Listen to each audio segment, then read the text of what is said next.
কি ব্যাপার, কাজের মেয়ে এই সময় কল দিচ্ছে? স্যার একদম চুপ, একটা কথাও বলবেন না। আমি যা করার করে দিছি, আপনি শুধু দেখেন। আচ্ছা ঠিক আছে স্যার, আমি এখন কাজ করি। কি ব্যাপার হিমানি, তুই আমার বেডরুমে কি করছিস? আরে ম্যাডাম, ওই যে একটু পরিষ্কার করতেছি। পরিষ্কার করছিস বেশ ভালো কথা, কিন্তু এই টুল খাটের উপরে কেন? আরে ম্যাডাম কোয়েন না, ওই যে সিলিং গিলা আছে না, ওগুলা সব ময়লা রয়েছে তো, ওগুলা পরিষ্কার করতেছি। তুইও না, তোর সাথে আর পারি না, যা বলছি যা। আচ্ছা ম্যাডাম।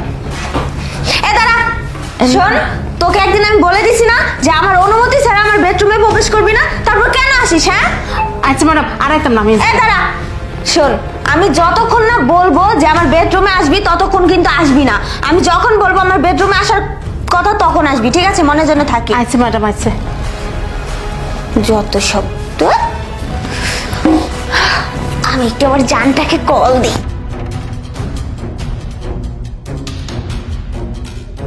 হ্যালো নয়ন। হ্যাঁ জান, বলো। শোনো না, আজকে তো বাসায় আমার হাজবেন্ড নেই, তুমি একটু চলে আসো না। বাসা একদম ফাঁকা, আমার অন্য ভালো লাগতেছে না। কি বলতেছো, সত্যি বাসা ফাঁকা? আরে হ্যাঁ সত্যি, তুমি আগে আসো, তোমাকে একটা সারপ্রাইজ দিব। আচ্ছা ঠিক আছে জান, আমি এখনই আসতেছি। ওকে আচ্ছা ঠিক আছে, আজকে অনেক মজা হবে। আরে এসব হচ্ছেটা কি? না, এটা আমি কি করছি? আমি শুয়ে কেন আছি? আমার বয়ফ্রেন্ড আসবে আজকে। এই হিমানি, হিমানি। জি ম্যাডাম, ডাকছেন? হ্যাঁ ডেকেছি। শোন, আজকে কিন্তু আমার বয়ফ্রেন্ড আসবে।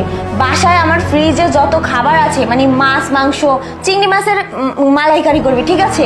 আমার বয়ফ্রেন্ড কিন্তু ওটা অনেক ফেভারিট করে। আর শোন, খবরদার ভুলেও কিন্তু আমার বেডরুমে আসবি না। যতক্ষণ না আমি বলবো যে আমার রুমে না আসতে, ততক্ষণ আসবি না, মনে যেন থাকে। আর যদি আসছিস বা আমার হাজবেন্ডের যদি কোনো কিছু বলছিস, তাহলে কিন্তু তোকে একদম জানে শেষ করে দিব। কথাটা যেন মনে থাকে। আচ্ছা ম্যাডাম। যা যা তাড়াতাড়ি শুন। এই শোন শোন, কি বলছি মনে আছে তো? হ ম্যাডাম, আমি আপনার রুমে আইতাম না। ঠিক আছে, আর আমার হাজবেন্ডকে কিন্তু কোনো কিছু বলতে পারবি না। আচ্ছা ম্যাডাম। ঠিক আছে, যা সুন্দর করে রান্না করিস।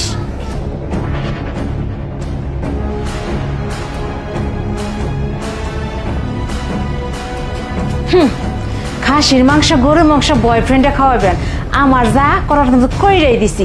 সারাস কা হোক বালা মতো গরুর মাংস আর খাসির মাংস ডুহয় ডুহয় খাওয়াইবো। আমি আমার কাজ করি। আরে জান, আসো না। আচ্ছা শোনো না, আজকে তোমার স্বামী সত্যি বাসায় নেই? আরে হ্যাঁ, আমি কি বলছি, ও যদি বাসায় থাকতো তাহলে কি তোমাকে আমি ডেকে নিয়ে আসতাম?